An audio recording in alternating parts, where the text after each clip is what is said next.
bienvenue dans mon podcast Échange d'expériences de vie dans vos 10 domaines de vie.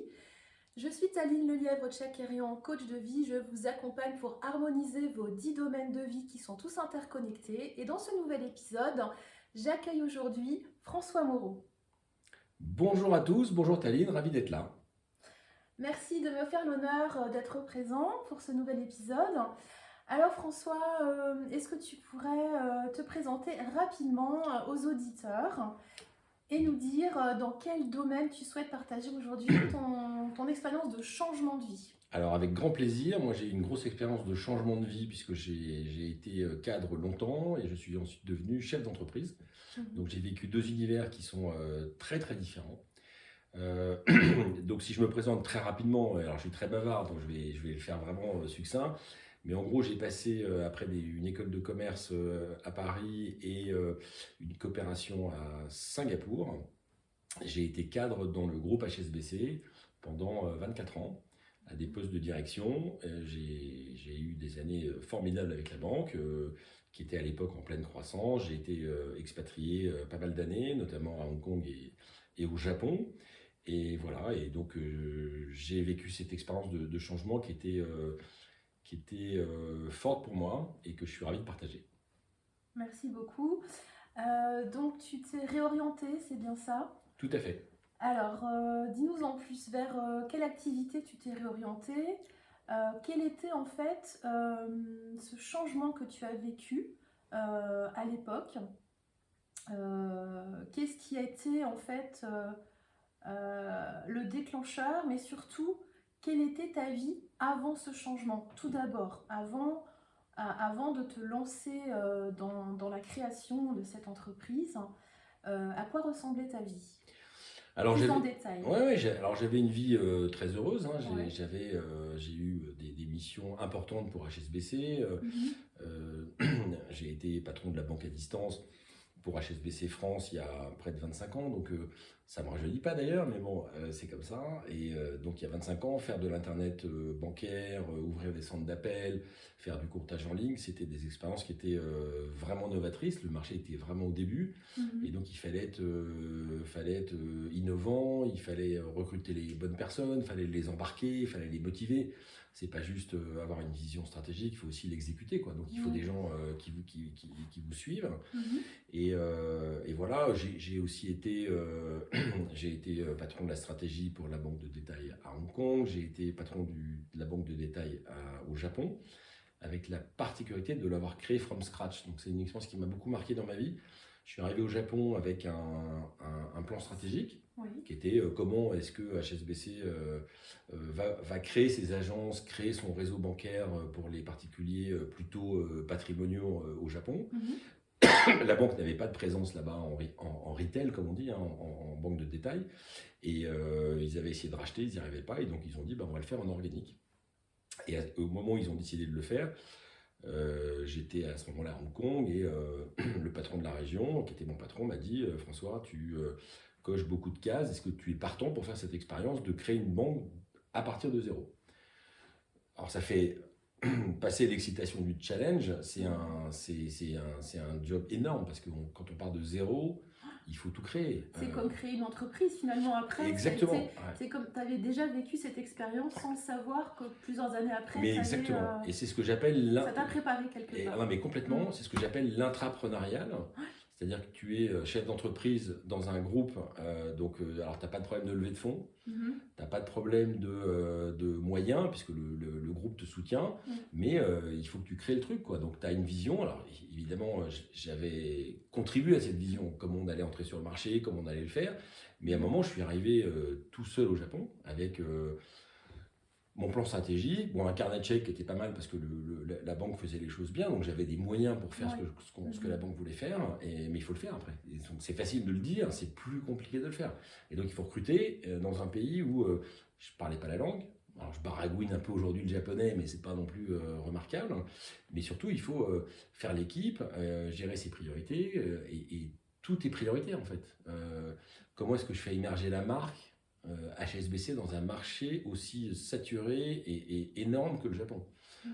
Comment je trouve des agences, des sites physiques pour ouvrir des agences, parce que évidemment que dans des quartiers patrimoniaux, c'est-à-dire des quartiers un petit peu de luxe, là où toutes les marques de luxe sont présentes, veulent se renforcer. Et donc j'ai fait des négos avec, en face de moi, j'avais Zara, j'avais LVMH, j'avais Bulgari. Et donc il faut être convaincant, quoi. Mais il faut aussi recruter. Une banque, c'est des collaborateurs, des chargés de compte, des directeurs d'agence. Bon. Donc du coup, tu as fait preuve en même temps de créativité, d'adaptation, changement de culture. Donc c'est vrai qu'il y a toute une remise en question de plein de choses, de mode de vie. Et donc ça a été oui, très, très challenging pour toi. Et est-ce que tu as vécu à ce moment-là beaucoup de stress, ou est-ce que par quelles émotions tu es passé et qu'est-ce que tu as ressenti pendant toutes ces années justement de salariat et de défis à relever? Ouais. Alors c'est une bonne question, c'est vrai que je l'ai vécu d'abord comme un challenge que je portais pour la banque, mais que je mettais en œuvre moi. Et donc je me le suis un peu approprié quand même. Et donc recruter des collaborateurs directs, le directeur du marketing, le directeur des offres, le directeur de la distribution, il faut être très convaincant parce que les candidats que j'interviewais, ils étaient en poste dans des grands groupes et je leur disais, venez rejoindre HSBC, on va créer un truc de dingue, ça va être génial.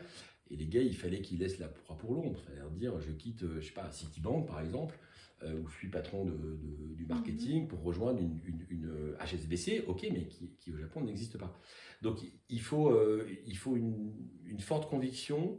Et c'est là où j'ai appris en fait que dans ces années que j'appelle intrapreneuriales, c'est là où j'ai appris que finalement la vision qui t'habite, elle est hyper puissante. C'est-à-dire que si tu es habité par ta vision, tu la communiques, tu la transmets, tu la partages, elle devient contaminante. Une vision à long terme aussi, j'imagine. Alors forcément, parce que tu peux pas créer, enfin dans l'exemple du Japon, après on parlera certainement après de la marque que j'ai créée, mais quand tu veux créer une banque dans un pays comme le Japon, une banque de détail, c'est-à-dire avec des agences, des distributeurs de billets, des collaborateurs, une plateforme internet, un centre d'appel, enfin, il faut tout créer. Tu ne le fais pas pour 6 mois, tu le fais pour 5 ans, 10 ans. Donc, tu as une logique. Alors, même si, évidemment, on avait des milestones et des objectifs année après année pour dire est-ce qu'on est on track, est-ce qu'on fait, est-ce qu'on a recruté des clients comme on le pensait, est-ce que le business se porte bien. Donc évidemment tu as des milestones court terme, mais tu as toujours cette vision. Pour nos auditeurs qui ne comprendraient pas ce que signifie milestone, petite traduction. Alors c'est un point d'étape, c'est j'avance, un milestone c'est quand je fais un marathon et que je passe le kilomètre 20 par exemple. Dans quel état je suis? Est-ce que je suis conscient d'avoir passé ce milestone 20? Est-ce que je suis en forme? Est-ce que j'ai un manque d'énergie? Comment je me sens dans ma tête? Voilà. C'est vraiment des points d'étape qui permettent de valider que ton cheminement est le bon en fait. Et donc, au final, donc ça a été un succès, n'est-ce pas? Tu as réussi à... Alors, on a fait le job, comme on dit. Donc en 18 mois, avec les équipes que j'ai recrutées, on a créé cette banque. J'ai plein d'anecdotes et on ne va pas y passer trop de temps, mais je me rappelle par exemple un jour, je recrutais, un des recrutements les plus difficiles pour moi, ça a été le directeur marketing. Parce que créer une marque, ça a l'air facile sur le papier, même si on a de l'argent pour le faire, c'est compliqué. Parce qu'il faut la bonne vision, il faut les bons médias, il faut la bonne approche marketing et tout le monde ne sait pas faire. Et il s'avère que j'ai recruté pas une star, mais quelqu'un qui était très très bien coté sur le marché du marketing au Japon. Et on avait rendez-vous pour un petit déjeuner dans un hôtel un peu de luxe à Tokyo, comme les Japonais aiment bien faire. Donc on avait rendez-vous très tôt. Ils n'aiment pas que les karaokés alors. Alors ils adorent les karaokés aussi, on en a fait plein avec l'équipe. Mais là, sur le business, les Japonais aiment bien, mais les Français aussi d'ailleurs, on aime bien ce moment un peu privilégié du petit-déj, un peu tôt, avant la journée, où là tu as l'esprit frais et le monde est un peu à toi, quoi, tu vois, je sais pas comment dire. Et donc j'ai rendez-vous avec ce gars-là, que j'avais approché par un chasseur, et c'est lui que je voulais. Et coup de bol, j'arrive à l'hôtel, un quart d'heure avant lui, parce que c'est bien d'être en avance. Oui, c'est pas toujours le cas, mais surtout au Japon, tu peux pas arriver en retard, sinon c'est un peu un loose face. Tu vois, c'est un manque de respect. Manque de respect pour ton interlocuteur. Donc je suis arrivé en avance. Et le coup de bol de dingue, c'est que j'arrive à l'hôtel. Et là, il y a, comme dans beaucoup d'hôtels, il y a des journaux. Oui. Et, voilà. Et il y avait le Financial Times Japan. Et en première, en une de couverture, il y avait HSBC is coming to Japan. Ah bah Ils voilà, vont c'est ouvrir une belle 50 entrée en agences. matière Voilà. pour, Donc je prends 2 Financial Times, qui avait une petite pile. ouais. J'en prends 2 et j'en mets un sur l'assiette en face de mon intérieur que j'attendais. Et là, il arrive, alors ravi de me voir parce qu'il avait été approché par le chasseur. Il s'assoit et je lui dis bonjour, merci d'être venu, je suis ravi de faire votre connaissance. Je mets un peu de japonais dedans parce que c'est très respectueux vis-à-vis d'eux. Oui. Et là, il prend le journal et j'aurais bien aimé avoir une caméra pour filmer son visage parce que là, il était. Ouais. Et là, déjà, avant même que je parle, je savais qu'il allait nous rejoindre. Tu vois, alors il faut un peu de chance parfois. Ouais, mais c'est une belle entrée en matière, c'est sûr que là, c'est. Ça changeait tout, quoi. Ouais. Et je lui dis, mais reprenez des œufs brouillés. Ah non, il était là, mais c'est dingue, il en revenait pas, quoi. Tu vois, ouais. Et donc, il nous a rejoints et c'est devenu notre star marketing. Et aujourd'hui, c'est un ami. Dès que je vais à Tokyo, je dîne avec lui. C'est un mec brillant et je l'adore. Kobayashi-san, il s'appelle, voilà.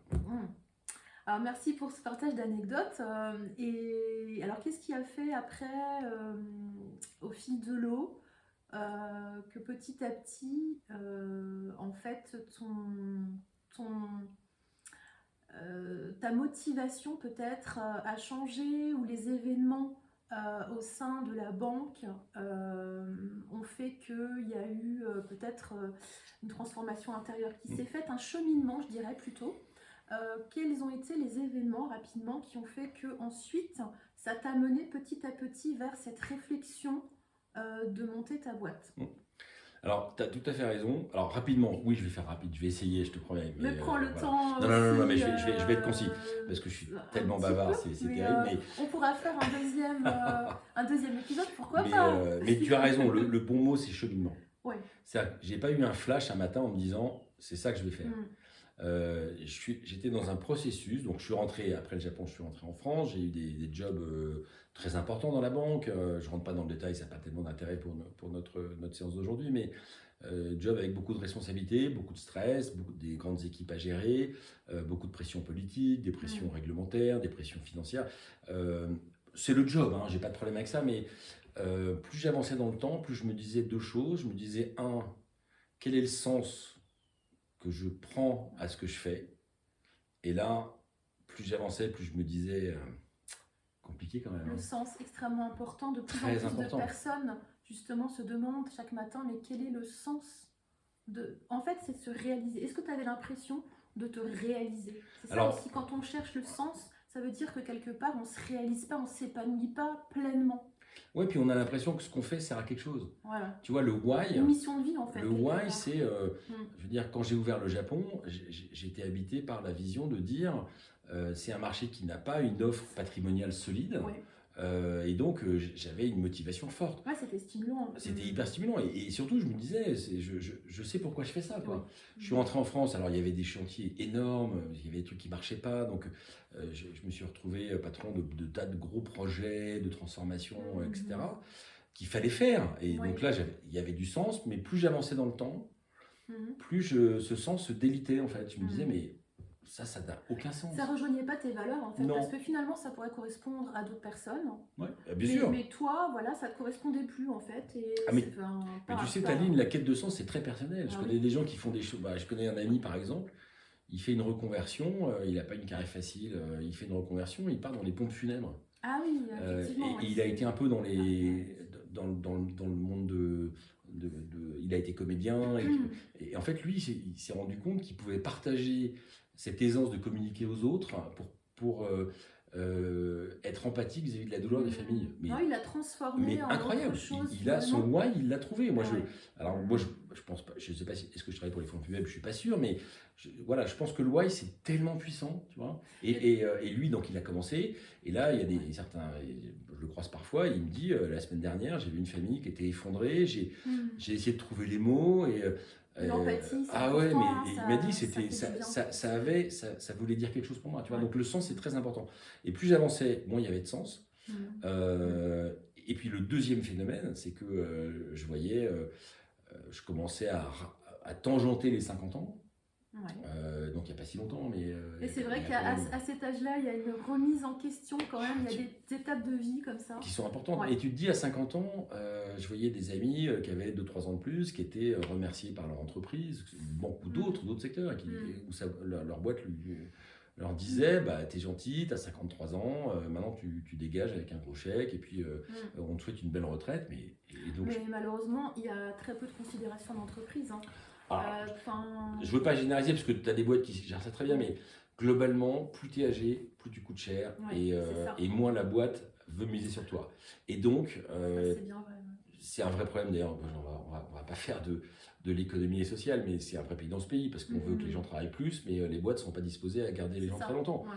Donc il y a un vrai sujet. Mais bon, peu importe, je me disais, je vais avoir 50 ans, ok, j'avais une trajectoire de carrière, j'étais pressenti pour prendre des jobs encore plus importants, monter très haut dans la structure, j'étais déjà pas mal, et là je me disais, mais ok, si je monte encore plus haut, je vais faire quoi 3 ans, 4 ans, allez, 5 ans. J'ai 55 ans, et à 55 ans, c'est sûr, ils vont me dire, François, t'es gentil, on t'adore, mais tu dégages. Et après, c'est beaucoup plus compliqué de rebondir.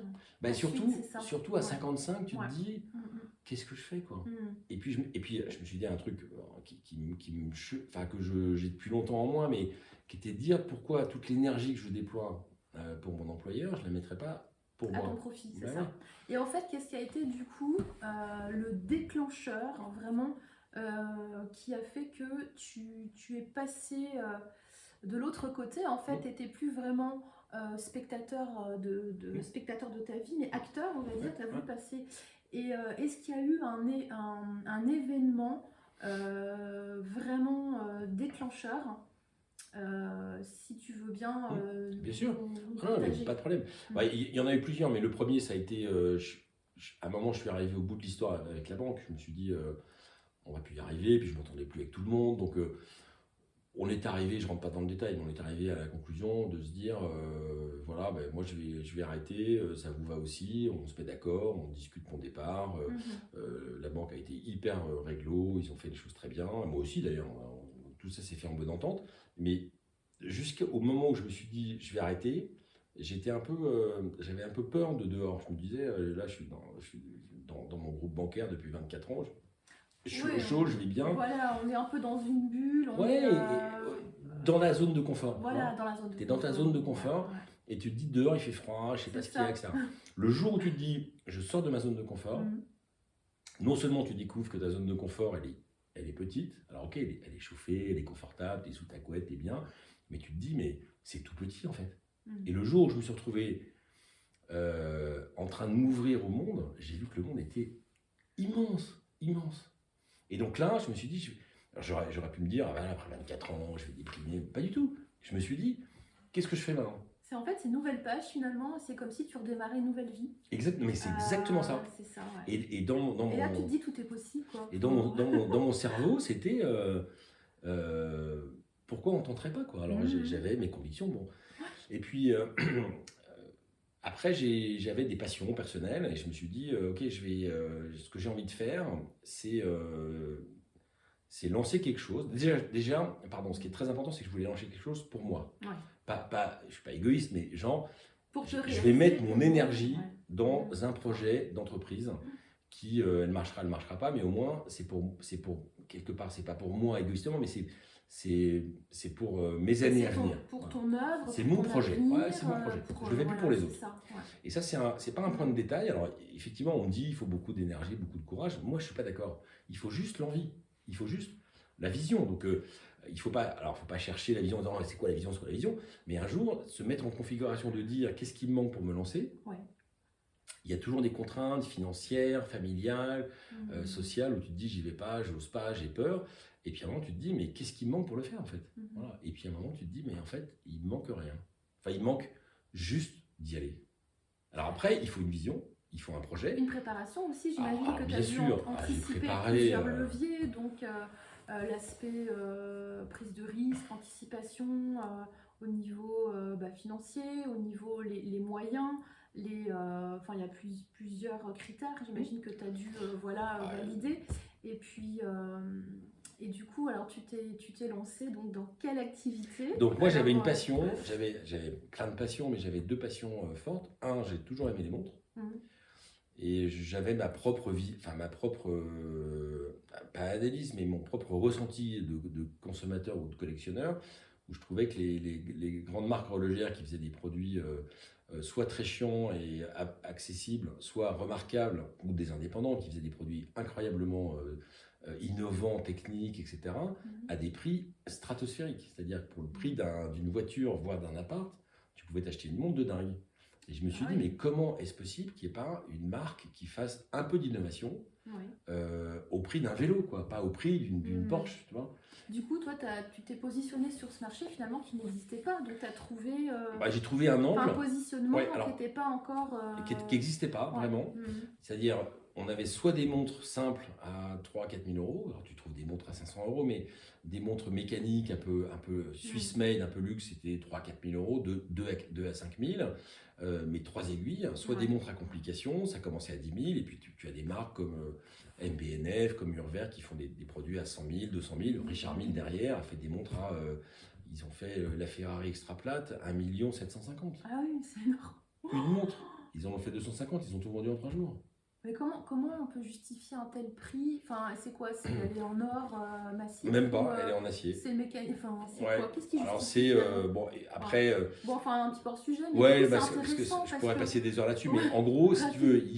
il y avait soit de l'innovation très très chère, Oui. soit des produits standards pas chers. Mhm. Et je me suis dit il y a un créneau pour faire des montres innovantes, ce qu'on appelle la complication dans l'horlogerie, abordable, pas forcément à 2 000 euros Et parce du que coup, tu as trouvé ta place. j'ai trouvé ma comme place. ça. Mais pour la trouver, j'ai combiné une deuxième passion Oui.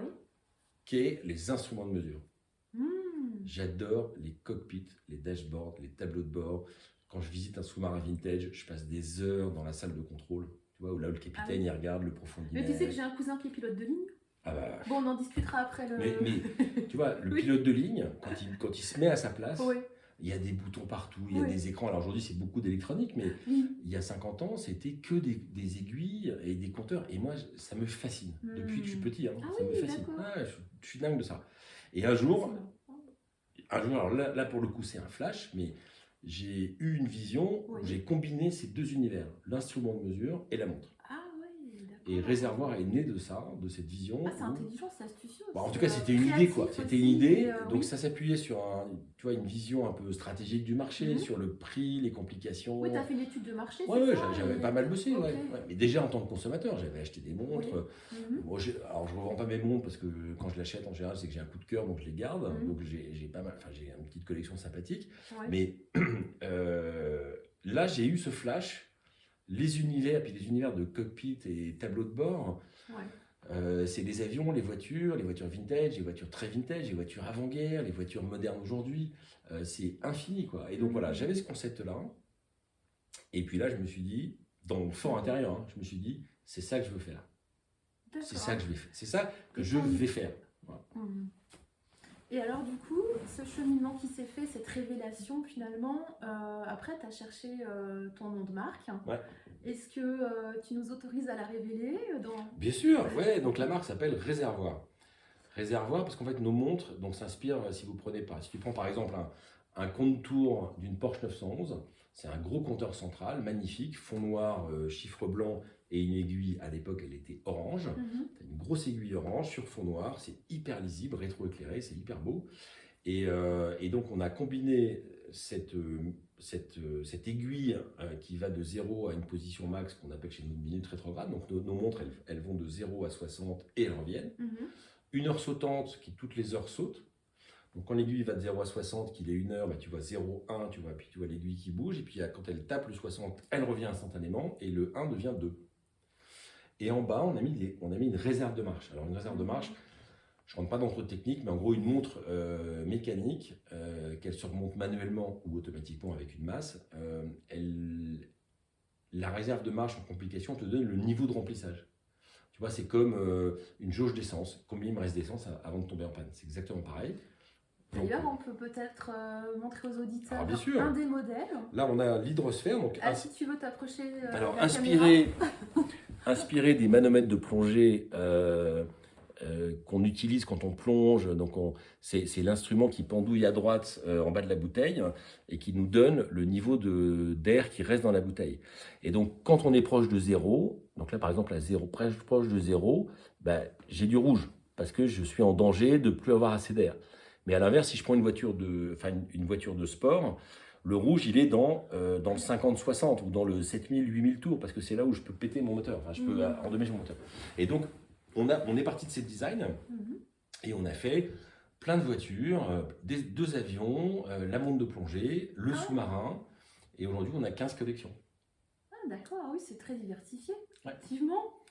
Ah, je découvre une partie là que je ne savais pas. Je suis un peu scotchée. Non, mais c'est vrai qu'on a, c'est- en fait, je prends n'importe quelle voiture qui a un beau tableau de bord, moderne ou vintage, mais il y a beaucoup de tableaux de bord vintage très beaux. Tu prends une Jaguar Type E, tu prends la Ford Mustang des années 70, c'est pas très très beau. C'est pas les plus beaux compteurs, mais on en a quand même fait une très jolie montre. La GT40 de Ford, qui est la voiture qui a gagné Le Mans, qui est une voiture iconique, tableau de bord atroce, très moche. Mais donc moi, je pars du tableau de bord. C'est beau, j'en fais une montre. L'esthétique, pour toi, c'est important. Les codes couleurs, les polices de caractère, la forme de l'aiguille, tout est pris en compte. Et en fait, dans l'histoire de l'automobile, il y a des périodes, par exemple les voitures françaises des années 70, c'est atrocement moche. C'est des aiguilles en plastique. Voilà, on voit le passionné. Voilà, pardon, mais... On va partir en classe pour longtemps. Non, mais voilà. On va se recentrer un petit peu sur... En gros, du coup, voilà. C'est une grande passion. Oui, grande passion. Ça, c'est formidable, c'est hyper intéressant. Et c'est vrai que d'ailleurs, ça mériterait un épisode dédié à ça. Oui, c'est un peu pointu, hein. Faut aimer. C'est un peu pointu, c'est vrai, oui. Et alors, du coup, par quelles émotions tu es passé et surtout, par quelles difficultés tu es passé et comment tu as fait pour les surmonter? Ça peut aider les auditeurs. Non, mais j'adore ta question, ou tes questions. Le premier, c'est qu'il y a un moment, à force de travailler le concept, de faire des designs, de les enregistrer en Suisse et d'avoir un coup de tampon sur un papier qui dit vos designs sont enregistrés en Suisse, je me suis dit, donc le truc, c'est quelque part, c'est suffisamment solide pour être validé, etc. Ouais. Une fois que tu as la vision, ça enlève tous les obstacles. Ou en tout cas, ça te dit, là j'ai un vrai obstacle, j'ai un tronc d'arbre au milieu de la route, comment je fais? Je passe au-dessus, j'enlève le tronc, je passe sur les côtés, je change de chemin, mais tu te dis pas j'ai un tronc d'arbre, tu te dis je veux lancer mon truc. Donc c'est tellement puissant, et d'ailleurs c'est quelque chose que j'ai retrouvé, qui m'a beaucoup inspiré dans un livre que j'avais acheté des années avant quand j'étais cadre. Le livre, tout est dans le titre, même si le bouquin est top, ça s'appelle It Seems Impossible Until It Is Done. Ça paraît impossible avant que ce ne soit fait, c'est ça? Exactement. Okay. C'est impossible jusqu'à ce qu'on le fasse. Jusqu'à ce qu'on le fasse. Et à un moment, c'est fait. Et en fait, quand tu es dans ta vision en te disant je vais faire des montres à complications qui fonctionnent comme des compteurs, qui sont à moins de 4000 €, je suis allé en Suisse, les gens me disaient c'est impossible. Le truc, c'est super sympa, mais c'est impossible, c'est pas assez cher. Et je leur disais pas fuck parce que je suis bien élevé, mais je leur disais non, je ne crois pas. Et donc j'y retournais, j'en voyais d'autres, et puis je ne lâchais pas. Et en fait, tant que tu as la vision, tu te dis, alors il y a des moments où c'est dur, il y a des moments où tu te dis j'y arrive pas, j'ai pas de fournisseur, j'ai pas de machin, j'ai du mal à recruter l'équipe, j'arrive pas à lever assez de fonds, donc c'est dur. Mais si la vision est forte, tu vois pas l'obstacle, tu vois le chemin, tu vois la trajectoire, comme disait Confucius, l'horizon est radieux mais le chemin sinueux, tu vois, et tu vas galérer. Si tu as une bonne vision, tu vois l'horizon. Et donc le chemin, c'est que une manière d'arriver. Mais cette vision, il a fallu être convaincant auprès de toutes ces parties prenantes que tu as évoquées juste avant. Il a fallu les trouver et apporter le speech, le discours convaincant. Donc ça aussi, ça a été... Mais c'est ça le point de la vision. C'est en fait, quand tu es convaincu, quand tu es vraiment convaincu, mais dans tes tripes, tu es convaincu, c'est ça que tu veux faire, tu es hyper convaincant. C'est une évidence en fait. Et du coup, ça, tu contamines les gens que tu rencontres. Moi, je vais même te dire, je venais de quitter la banque. Mettons-nous dans le contexte, j'ai fait 25 ans de banque, alors ok, j'ai acheté des montres, je connais un peu, mais je suis un consommateur, en termes d'horlogerie, j'y connais rien. Il y avait des mots, je ne savais même pas ce que ça voulait dire. Tu vois, je veux dire, une came ou un barillet, je ne sais pas ce que c'était, je savais pas ce que c'était. Bref, tu vas en Suisse, Oui. et là je me disais, les gars, ils vont me recevoir avec du plomb. Ils vont me dire, c'est qui ce mec? Il a été banquier 25 ans, alors ok, La légitimité, il a l'air. en fait. Oui, oui, j'ai aucune légitimité. Tu vois, Et c'est vrai qu'il y a beaucoup de personnes, quand ils se lancent comme ça, ou ils hésitent à se lancer, il y a le fameux syndrome de l'imposteur. Et puis, c'est ça, la légitimité, se dire, ah bah voilà, mais j'ai fait ça toute ma vie. Est-ce que, en fait, il y a aussi sortir de sa zone de confort, comme tu disais tout à l'heure. Il y a des personnes comme ça qui ont peur, en fait, et qui n'osent pas sauter le pas. Et du coup, elles vont rester dans une zone d'insatisfaction, mais parce qu'elles auront peur de savoir qu'est-ce qui va se passer. La nouveauté, en fait, ça fait peur, et c'est humain, et c'est normal. Sauf que toi, tu as eu le courage d'aller au-delà, de réaliser ton rêve, de t'épanouir, de te réaliser, d'accomplir ta mission de vie, en fait, finalement. Et puis, tu as réussi. Donc, du coup, Enfin, on verra bien, mais on va cheminer petit à petit. Mais du coup, voilà. On est plutôt pas trop mal parti. Mais en fait, il y a des hauts et des bas. Il y a eu des difficultés. Voilà, il y a des moments difficiles. Et comment tu as fait pour les surmonter? Toujours pareil, la vision, et puis tu te dis. Enfin, déjà, ce qui est important, c'est pour se lancer. Parce que tu vois, tu viens de me dire, c'est très gentil, que j'étais courageux. Mais moi, je ne trouve pas que j'étais courageux. Vraiment. Hein. Moi, je n'ai pas été courageux. J'ai juste déroulé ce que j'avais dans la tête. Et je voulais le faire. Alors, beaucoup de gens m'ont soutenu. J'ai eu beaucoup d'investisseurs qui ont soutenu la boîte, ma famille, mes proches. Ils ont investi, ils ont soutenu, ils m'ont conseillé. Mais ils me disaient, tu es vachement courageux de faire ça, tu as été cadre 25 ans, et maintenant tu te retrouves entrepreneur, tu pars de zéro, ça te fait pas peur? Et je dis, mais t'as pas peur de prendre des risques? Je me rappelle un jour, j'ai croisé un jeune au Japon qui travaillait pour un de nos partenaires de distribution. Il m'a dit, François San, t'as pas peur du risque de te planter? Et je lui dis, mais c'est à ton âge que tu devrais pas avoir peur, c'est toi qui devrais pas avoir peur. À la limite, moi, à mon âge, je peux avoir peur. Et non, j'ai pas peur, parce que je suis habité par mon truc, et donc je vais le faire. Et peut-être que ça marchera pas, mais au moins je serai épanoui. Comme beaucoup de personnes célèbres, on va pas les énumérer, ou qui ont vraiment réussi à fonder de grosses entreprises, et même des plus petites, forcément on passe par des étapes des montagnes russes. Donc forcément, on ne peut pas tout réussir du premier coup tout le temps, ou alors si ça marche à un moment donné, la vie d'entrepreneur fait que oui, on va passer par des moments difficiles, de doute, et c'est normal. Il ne faut pas pour autant être découragé et se dire bah non, c'est pas fait pour moi, parce que finalement tu ne regrettes pas de Alors moi je ne regrette pas, parce que j'ai appris beaucoup de choses, hein, notamment, toi, je te racontais tout à l'heure, quand j'allais en Suisse avec ma petite mallette de banquier, mes petits dessins estampillés par l'Office fédéral de propriété intellectuelle suisse. J'avais peur que les gens me disent, t'es gentil petit, on travaille ici, tu vois, retourne à ta banque, quoi. Mais pas du tout, en fait, parce qu'ils te voient, et en plus tu leur dis, je vais vous montrer un projet, j'aimerais travailler avec vous, je vais vous montrer un projet, par contre je vous le montre pas tant que vous n'avez pas signé un NDA. Alors, il me dit, mais vous êtes gonflé, vous arrivez, vous signez un accord de confidentialité, je ne sais même pas ce que vous allez me montrer. Et là je leur disais, vous signez pas, je vous montre pas. Il faut être culotté quand même, hein, tu vois.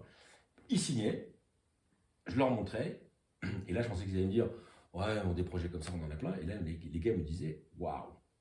Tu as appris aussi, alors soit c'était dans ta nature, soit tu as appris à l'être en devenant entrepreneur. Tu vas me dire, avoir justement de l'assurance comme ça, et de la maîtrise, et surtout de la confiance en soi, je dirais.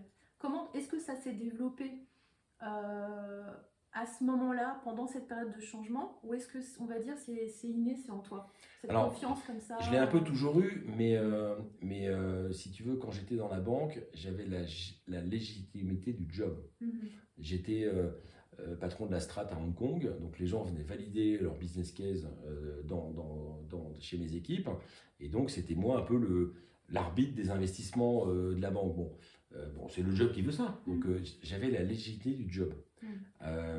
Et le why, auquel je reviens tout le temps, le why c'était, on va pas mettre l'argent de la banque n'importe où, n'importe comment, on va le faire intelligemment. Et donc, ton job, il a un sens. Et donc, quand tu as une mission qui est claire, et que tu as les cartes ou les clés du job, et que tu as un why clair, c'est hyper facile.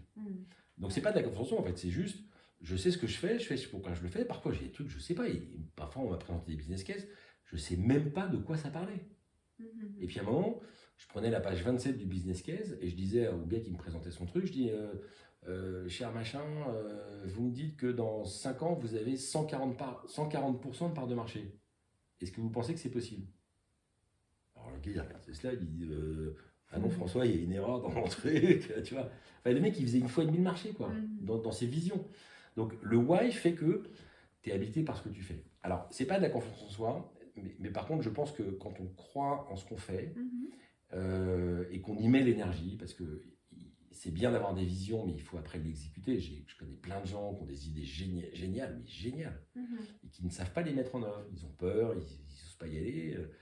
Donc, c'est les deux. C'est des freins. C'est quoi ta vision? C'est quoi ton why? Pourquoi j'ai envie de faire des montres à complications pas chères? Pourquoi j'ai envie de faire des montres qui s'inspirent du tableau de bord d'une Porsche 356 des années 60 ou du Mustang P-51, qui est un des plus beaux avions de l'armée américaine de la Seconde Guerre mondiale? Pourquoi j'ai envie de faire ça? Parce que ça m'habite, ça me plaît, et puis j'ai envie de partager ça, tu vois, donc c'est très fort.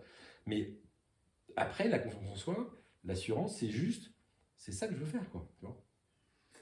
Et donc du coup, alors, cette période, en fait, a duré combien de temps entre le lancement de ton... À partir de ton idée, on va dire, ça a commencé à germer, et voilà. La réflexion, la mise en place, en fait c'est comme un projet, finalement, il y a le moment où il y a la phase d'initialisation, la phase de réflexion, de construction, le lancement, et puis après, bah voilà, le résultat. Donc, combien de temps il t'a fallu à peu près pour avoir une vitesse de croisière, je dirais, ou pour être vraiment ancré dans ton activité? Alors, je vais te répondre, mais on n'est toujours pas en vitesse de croisière. Ça va vite. Okay. Et donc, quand tu crées une boîte, ça peut venir très vite, ça peut venir lentement. Et puis, à un moment, tu crois, et puis tu vas pivoter, tu vas faire d'autres choses. Bon. Mais en gros, par rapport à ta question, pour moi, il y a deux phases distinctes. Il y a une première phase, qui est la phase de préparation. J'ai une idée, je la peaufine, je la travaille, je regarde le marché, je vais chercher des données, j'en parle à des potes qui sont du secteur, j'en parle à des amis proches qui ont une bonne sensibilité, que j'aime bien, qui vont me dire ce qu'ils en pensent. Donc là, c'est ce travail de gestation. Moi, il m'a pris facilement 6 mois. D'accord, 6 mois. Mais ça peut être 3 mois, ça peut être 9 mois. Mais par contre, je vois parfois des porteurs de projets qui vont trop vite sur cette phase-là, qui ont tellement envie de se lancer, qu'ils oublient un peu des questions fondamentales. Et donc, c'est important de bien préparer, tu vois, de faire un business plan détaillé, un plan de trésorerie sur 3 ans, combien je vais dépenser, même si on sait qu'on le fera jamais, on fera plus, on fera moins, mais peu importe, au moins, où est-ce que je vais.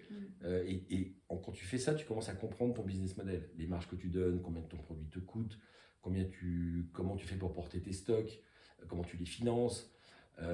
Donc tout ça, c'est le travail de préparation, il est vachement important. Et également, dans ton entourage, au début, les gens ils te disent « Ah, il est sympa, François, avec son projet, il est rigolo, c'est bon de compteur, c'est sympa. » Mais tes proches, ils vont te dire « T'es sûr de ce que tu fais? T'es sûr que tu vas y aller ?» Et là, soit tu leur dis, soit tu n'écoutes pas. Faut pas se laisser influencer. Non, mais il faut écouter. Non, mais tu as raison. Mais il y en a aussi qui vont pas croire et du coup, il faut pas se laisser influencer négativement. Oui. Être à l'écoute aussi, mais... Enfin, tu peux te faire influencer positivement aussi. Oui, donc, aussi. ils disent, vas-y, fonce, etc.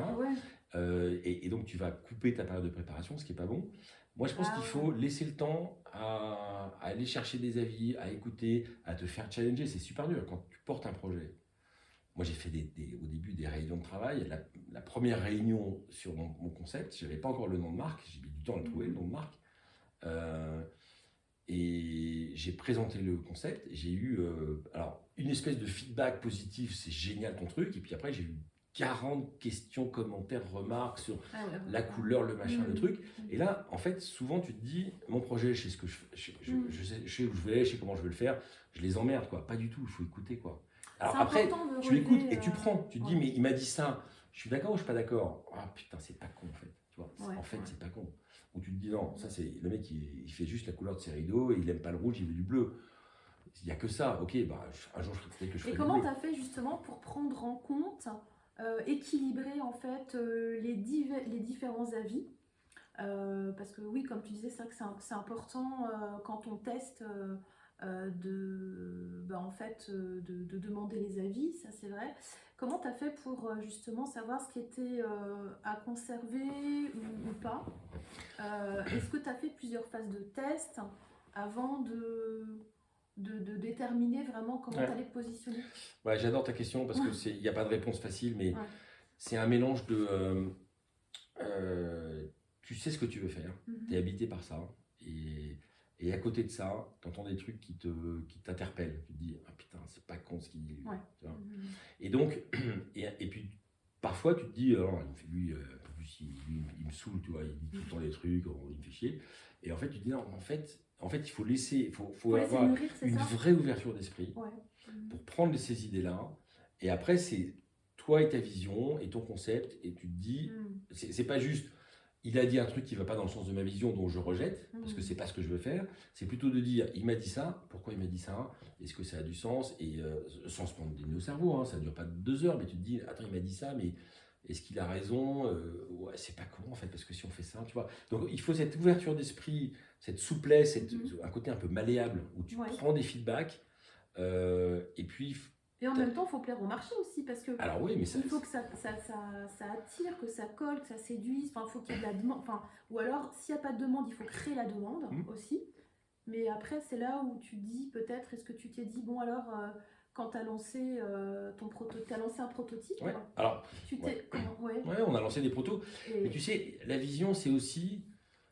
Parce que tu as des gens qui te disent ça ne marchera jamais. De toute manière, quand Voilà, il y a toujours tu des partages un négatifs projet, derrière. les gens vont te dire c'est génial, j'adore, Ouais. je vais investir. Mm. Les gens qui te disent c'est pas mal, mais je préférerais du bleu. Mm. Les gens qui te disent ouais, une montre de plus. Puis tu en as qui te disent ça marchera jamais. Mm. Bon. Ah, Donc mais si tu écoutes les ça, quatre, c'est sûr, hein. si tu écoutes les quatre, tu fais rien. Ouais, c'est clair. Donc déjà, si tu n'as pas la vision de départ, tu n'as pas ce moteur. Dans ta voiture, tu as un moteur V6 puissant, il tourne. Voilà. Après, tu écoutes le mec, tu dis ah, bah, je vais rajouter un turbo, je vais changer la suspension, je vais changer l'alimentation, je vais mettre un deuxième carbu ou un troisième carbu. Bah, tu vois, tu ça, prends. En fait, c'est travailler en mode agile. En tout cas, c'est en On mode peut ouvert. Oui, tu as raison. Et Alors, à chaque fois. Oui, tu as raison. Alors, le mode agile, il y a un côté aussi un peu trouver des moyens pour optimiser le timing. Mais tu as raison, c'est une ouverture d'esprit, une souplesse de dire c'est pas moi qui ai raison, mais à côté de ça, ta vision, c'est quand même ce que tu penses intérieurement par rapport au marché. Tu te dis ça, les gens vont adorer. Et tu as plein de gens qui ont dit je vais faire ça. Enfin, tu as des gens qui ont dit je vais faire ça. Tu en as plein qui disaient c'est de la merde son truc, ça marchera jamais, et qui font un carton. Et alors, donc aujourd'hui, qu'est-ce qui est par rapport à ce grand changement, en fait, quelle a été ta prise de conscience principale par rapport à cette transformation? Parce qu'on peut dire c'en est une quand même. Ah, mais c'est sûr. Une transformation de vie, une transition. Ta grande prise de conscience? Il n'y en a pas vraiment en fait, parce que j'ai été heureux cadre à 25 ans. Ouais. Là, je suis heureux en tant qu'entrepreneur. C'est pas les mêmes challenges, c'est pas les mêmes moments difficiles, c'est pas les mêmes enjeux. Quand tu es dans une grosse boîte, moi chez HSBC, je voyageais pas mal. J'ai jamais pris un billet d'avion moi-même, j'ai jamais booké une chambre d'hôtel moi-même. J'avais une assistante. J'ai toujours eu de la chance, j'ai toujours eu des super pros qui m'ont toujours hyper bien préparé. Donc je partais pour un trip à Singapour, j'avais la pochette avec les billets d'avion, les hôtels, les machins, le planning, tout était prêt, j'avais rien fait. Là, quand je vais en tournée, là je reviens du Moyen-Orient, je suis parti 10 jours au Moyen-Orient.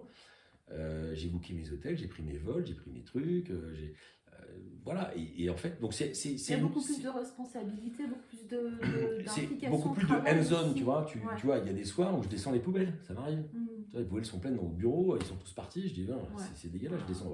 Je prends 3 corbeilles, je les jette, tu vois. Mais c'est vrai que la casquette entrepreneuriale, c'est quand même, on doit le dire, beaucoup plus prenant. Ça ne peut pas être évident pour équilibrer sa vie perso-pro aussi, parce qu'on est davantage pris. Bien sûr. Bien sûr. Ça aussi. Il faut des règles, mais tu sais, quand tu es cadre, hein, moi je sais pas, à HSBC, j'avais des gros jobs, j'ai bossé comme un turc, quoi.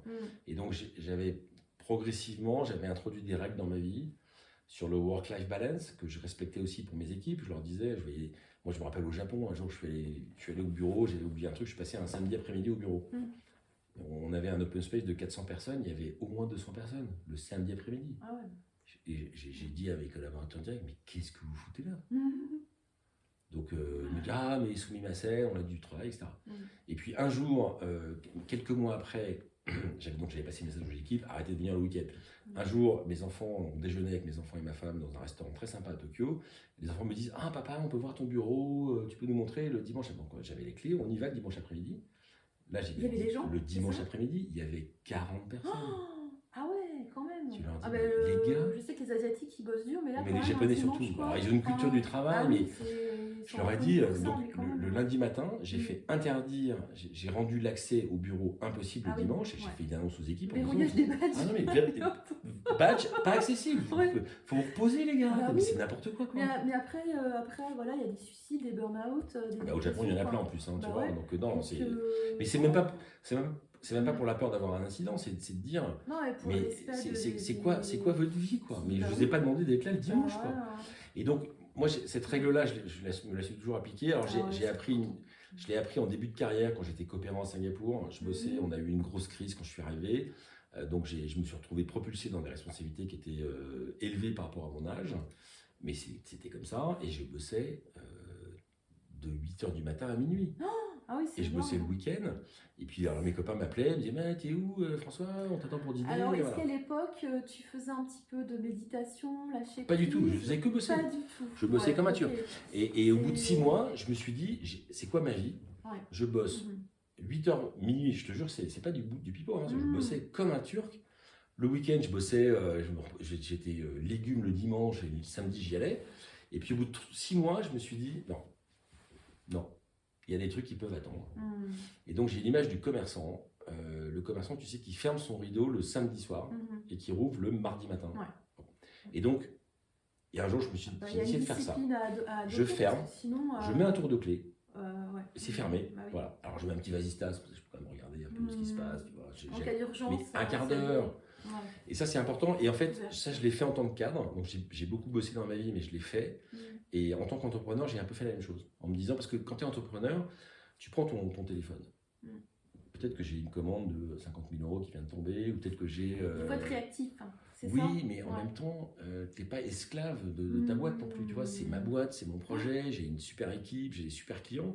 Mais à un moment, non, j'ai le droit de souffler. T'as le quoi. droit de vivre. Tu bah vois, oui, puis j'ai des quand enfants, même. j'ai une femme, C'est ça. je joue un peu au golf, enfin, j'essaye, enfin, bon, tu vois. Donc à un moment, il faut se dire non. À un moment, C'est important de préserver sa vie privée ah aussi. mais ouais, Il y a un alors, il équilibre. faut des règles, tu vois. Mhm. Moi, je bosse pas le dimanche. Et il y a beaucoup de gens qui bossent le dimanche soir, tu vois, qui ont peut-être l'appréhension de redémarrer le lundi matin. Mhm. Moi, le dimanche soir, c'est là où je suis le plus détendu. Mhm. Tu vois, moi, je dis, on verra tout demain matin. Et si tu avais la possibilité, François, de revenir en arrière, tu montes dans une machine à remonter le Mm. temps et tu rencontres ton ancien toi, on va dire peut-être 10-15 ans avant. Quel conseil lui donnerais-tu? C'est une bonne question. Je pense que moi, j'ai pas de regrets dans ma vie parce que je me suis tout le temps éclaté dans ce que j'ai fait. Le seul truc, c'est que j'ai démarré tard ma boîte. Mm. Et donc, j'ai démarré à 49 ans et j'ai beaucoup d'énergie. Mais quand j'ai démarré, j'avais beaucoup d'énergie, mais j'en avais plus à 39. Alors, j'avais pas la maturité que j'avais 10 ans après. Et voilà, donc c'est pas Tu évident vois parce que si tu avais commencé plus tôt, comme tu Peut-être dis, que je me serais planté. peut-être, voilà. Ouais, ouais. Voilà, et si ça se trouve, tu aurais mis plus de temps, tu te serais planté peut-être, mais après tu aurais rebondi et tu aurais, parce que forcément il y a toujours des étapes, et finalement tu aurais peut-être réussi plus ou moins à quelques années près, ça serait peut-être revenu au même. Bon, on Peut-être. sait pas. Tout de même, on ne Mais saura en tout jamais. cas, Mais par contre, ce que je veux dire, c'est qu'il faut avoir conscience, peut-être juste un truc. ouais. Ben, je ne l'ai pas eu beaucoup dans ma carrière, mais il faut avoir conscience du temps qui passe. D'accord, donc ça c'est le conseil que tu donnerais à ton ancien toi. En disant, ouais, Tu lui parce dirais- qu'il y a tu vois, mon premier job, j'y suis resté 3 ans. Ouais. J'y suis peut-être resté 1 an de trop, tu vois. Et j'étais bien, je dirigeais, j'avais 25 ans, je dirigeais 8 personnes. J'étais reconnu dans la boîte, tout le monde m'aimait bien, j'avais bien mes équipes qui m'aimaient bien. J'avais des super rapports avec le président. Tu vois, j'avais un super job, ça roulait, quoi. Et là, je pense que j'ai un peu ronronné.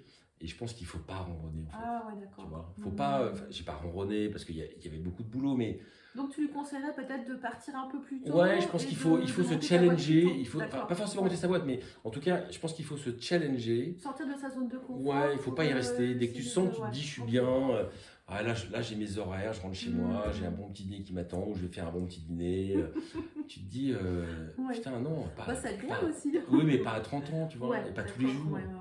Ouais, parce Ouais, qu'après, c'est trop tard. c'est trop tard. C'est Et ça. puis, Et l'énergie, c'est vrai le qu'on n'a pas la compteur même tourne, énergie. le Ouais. compteur Ouais, tourne. surtout.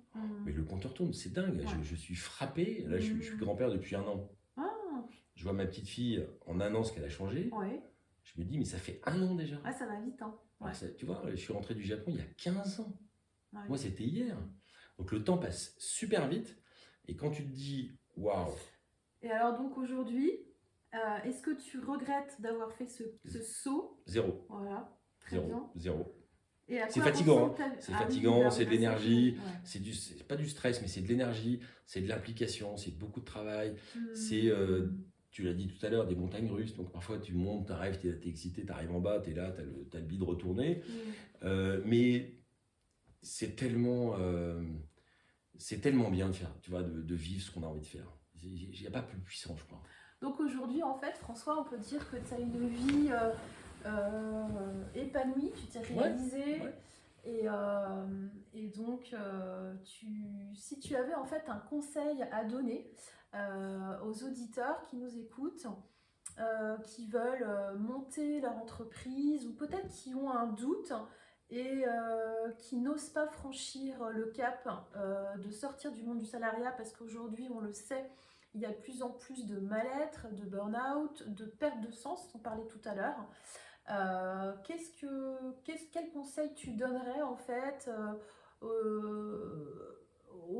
à une personne qui aurait, on va dire, la quarantaine et qui pourrait aider peut-être par rapport à ton expérience qui est riche et intéressante?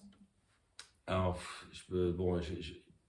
tu m'as pas dit rapidement, mais je vais quand même faire aussi, parce que je pourrais parler 1 heure sur le sujet, mais je pense que le premier truc, c'est il faut s'écouter. Si je suis heureux dans mon job, ou j'ai un patron qui est un peu chiant, mais que je suis heureux dans mon job et dans ma famille, il ne faut pas monter une boîte juste parce que c'est bien de monter une boîte, il faut le faire si on a envie. Donc je pense qu'il y a déjà, ça me titille, j'ai envie de le faire. Il y a des gens qui l'ont, il y a des gens qui ne l'ont pas. Et il y en a qui pensent ne pas l'avoir et qui l'ont, il y a des gens qui pensent l'avoir et qui en fait l'ont pas. Donc ça c'est très personnel. Donc la motivation, on peut dire. Ouais, la vision, c'est plus que ça. J'ai vraiment, il y a une espèce de truc qui me chatouille. Et j'aime bien ce secteur-là. J'aime bien la déco, j'aime bien les oiseaux, j'aime bien, je sais pas, tu vois, j'ai un ami qui a monté une start-up dans les oiseaux, tu vois, voilà. J'aime bien, voilà. Et, donc, et un autre, il me semble, dans les vins spiritueux. Oui, absolument. Lui, il a monté ça. Ça n'a pas marché. Parce c'est allé. Il n'a pas eu assez de temps pour transformer son business model. Donc, il a planté le truc et puis il a monté une boîte de conseil. Et là, aujourd'hui, il cartonne. Tu vois, il cartonne vraiment. Tu vois, il a une grosse boîte et tout.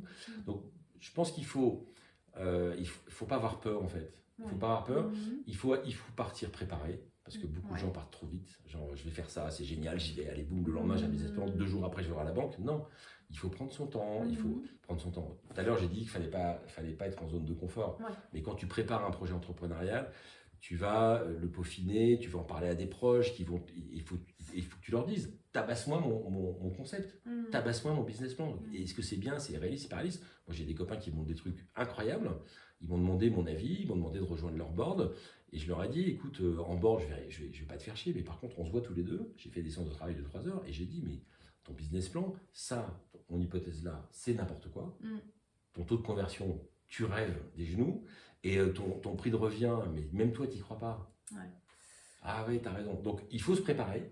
Parce qu'une fois qu'on est dans le grand bain, tu es entouré de requins, ils sentent le sang, ils ont faim, ils vont te bouffer. Donc il faut être prêt. On a l'importance d'être aidé. Et enfin, il faut être prêt. Donc quand tu es prêt, c'est que tu t'es fait aider de ton réseau de proches, etc. Et puis après, les gens sont assez bienveillants quand tu es porteur d'un projet, d'une vision de marque, d'une vision d'un concept d'entreprise qui est fort. Il y a des gens qui vont t'aider, tu sais pas d'où ça vient. Moi, je dis beaucoup, on me dit parfois, tu as eu de la chance. Moi, je dis, mais jamais. Moi, je joue jamais au jeu de hasard, jamais. C'est pour ça que j'aime bien les échecs. C'est une préparation. En fait, on dit la chance sourit aux audacieux, ça je suis d'accord. Tu vois, c'est parce que tu provoques un peu ta chance, parce que tu bouges les lignes, tu bouges les choses, tu vois des gens, tu te dis mais putain, pourquoi ça marche pas? Tu forces un peu les trucs, et puis à un moment, ça fait réagir quelqu'un qui va faire parler de ton truc à un autre gars, qui va te revenir par l'arrière, tu l'as pas vu venir, et à un moment, le gars te dit, ah ouais, j'ai un truc pour toi, tu vois, parce que tu l'as provoqué. Donc je pense qu'il faut, en fait, faut une vision, beaucoup d'énergie, et dernier conseil, il ne faut pas sous-estimer ce que j'appelle l'exécution. C'est-à-dire qu'entre le moment où je dis, je vais faire des montres, et le moment où tu as des montres dans des boutiques, c'est pas 3 semaines, 3 mois, c'est des mois de travail, des mois d'abnégation, d'efforts, de machin. Et l'exécution, elle est clé, parce que si ton produit, il ne porte, ou ton produit ou ton service, il porte pas ta vision, ou le truc, il est un peu bâclé, tu dis, ouais, c'est pas grave, j'ai un soft en ça, c'est génial, ça va révolutionner le monde des salles de sport, je dis n'importe quoi. Mais si ton produit, il n'est pas parfait, tu réussiras pas. Tu vois. Donc l'exécution est clé, et souvent on l'oublie parce que j'ai vu des porteurs de projets avec des idées absolument brillantissimes qui ont fait de la merde derrière, enfin de la merde, pardon, qui ont fait du moyen. Quoi. Et est-ce que tu conseilles, parce que souvent c'est ce qu'on dit dans le monde de l'entrepreneuriat, de ne pas attendre justement que tout soit parfait pour se lancer, c'est-à-dire, je m'explique, de lancer un projet, bon, qui soit quand même bien construit, et puis de l'ajuster au fur et à mesure en fonction du marché finalement. Ouais. Plutôt que d'attendre et finalement de ne jamais le lancer ou d'attendre que ce soit parfait. Ouais. Est-ce que tu conseillerais justement alors selon évidemment l'activité qu'on lance, de se lancer, d'essayer de voir ce que ça donne et d'ajuster au fur et à mesure? Alors je pense que, en tout cas c'est mon cas, et j'ai des amis entrepreneurs, ils ont un peu pas le même ressenti. Il y a un moment où tu sens que tu es prêt à y aller. Ouais. Tu vois, il y a un truc, où tu te dis, ah, c'est bon, j'ai bien compris, j'ai eu plein de feedback, mon produit, mon concept, je l'ai bien léché. Il faut l'avoir testé un petit peu quand même avant. Ah ouais, ça. Ouais, moi, je suis un fan du POC, le Proof of Concept, c'est clé. Je pense que c'est vraiment clé. Mais à un moment, tu te dis, qu'est-ce qui manque pour y aller là? Ouais. Et tu te poses la question. Il faut se poser les bonnes questions. Qu'est-ce qui manque pour me lancer? Et là, tu te dis, bah, rien, en fait. Enfin, je peux peaufiner le truc, mais finalement, et quand tu te poses la question que tu n'es pas prêt 3 mois avant, tu vas te dire, est-ce que je suis prêt? Tu vas te dire, putain, non, mon BPI ressemble à rien, mon copain Stéphane, hier, il me l'a défoncé, non, je sais pas, je suis pas encore prêt, tu vois. Et puis après, tu attends d'être parfait, ça s'appelle de la procrastination. Hein. Ouais, c'est je veux être parfait, je le ferai demain. Et demain, je serai parfait, et puis demain, je suis pas parfait, donc après-demain, je serai parfait, tu vois. Donc c'est dans ces tripes, en fait, tu vois, je pense, hein, mais bon. Très personnel ce que je te dis. Hein, mais bon. Ouais, non, mais c'est passionnant tout ce que tu dis. Bah, merci beaucoup pour ces trois grands conseils en fait que tu nous as partagés. Et donc pour terminer, est-ce que tu souhaiterais ajouter quelque chose sur le sujet que tu souhaites? Non, mais ouais, sur un changement de parcours, d'abord je voudrais dire que c'est possible, parce que souvent la société aujourd'hui nous catalogue quand même beaucoup, nous met dans des cases. Donc t'es cadre, tu restes cadre, t'es entrepreneur, tu restes entrepreneur. Bon, on m'a dit, t'es pas un créatif, toi, tu vois. Un jour, j'ai lu un bouquin qui s'appelle Change Your Mind, que j'ai offert à mes enfants,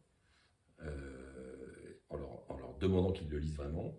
Et où j'ai appris dans ce bouquin qu'en fait, on est tous créatifs, tu vois. Donc, on te met dans des cases. Il faut savoir la développer, sa créativité, voilà, donc, avoir l'opportunité. Et je pense qu'il faut oser, quoi. Il faut oser pour ceux qui ont envie. Il faut avoir l'envie. Il ne faut pas oser juste pour oser, sinon tu vas au casino.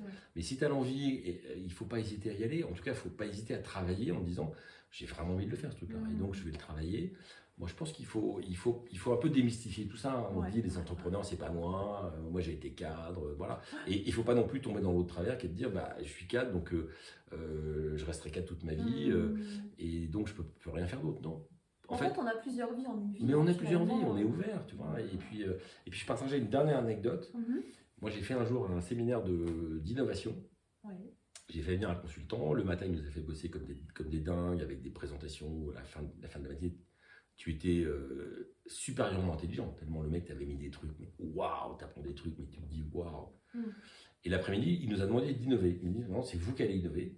Et il nous a mis, on était sur des petites tables, 5-6 personnes, il a mis sur chaque table un sac plastique. Dans le sac plastique, il y avait des yaourts. Et il a dit, vous banquiers, vous allez inventer des yaourts. Le yaourt de demain. Et dans ma vie, j'ai jamais vu autant de créativité. C'était dingue. Moi, dans mon groupe, on voulait faire des yaourts pour chats. on dessinait le packaging avec les moustaches, les petites oreilles et tout. Ah, c'est Brillant. marrant. Tu vois, on voulait faire. Et en fait, à la fin, tous les groupes étaient hyper excités. Et à la fin, j'ai donc débriefé avec le consultant. Je lui ai dit, mais pourquoi on a été si bon? Et il m'a dit, parce que vous venez pas du yaourt. Vous êtes banquier.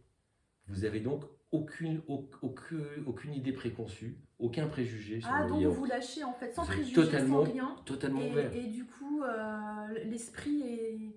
C'est hyper intéressant. C'est dingue, hein. Ah ouais, j'adore. Et il m'a rajouté, il m'a dit, si vous avez demandé de me faire des cartes de crédit ou des produits d'assurance moins vie, créatif. on se ferait chier. Non, mais il m'a dit, Ouais. on se ferait chier big time. Ouais. Tu vois. Donc, et ça m'a vachement aidé quand je me suis lancé, en me disant, je suis pas horloger, mais en fait, c'est une force. Je pense pas comme eux, quoi. Donc je suis différent, donc je peux apporter autre chose. Tu vois. Alors ça, mais merci 10 000 fois. Ouais, j'adore cet exemple. Extrêmement intéressant.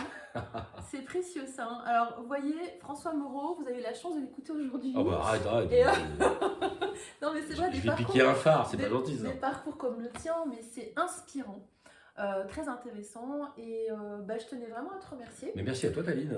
Chers auditeurs, si vous aussi vous passez par un parcours de réflexion, de transition professionnelle, que vous souhaitez vous réinventer, eh bien n'hésitez pas à me contacter, je vous offrirai un rendez-vous découverte et donc je vous aiderai dans vos domaines de vie, qu'ils soient personnels ou professionnels. N'hésitez pas à me contacter sur mon site internet en bas de cette vidéo et je vous dis à bientôt pour d'autres épisodes dans vos 10 domaines de vie qui sont tous interconnectés.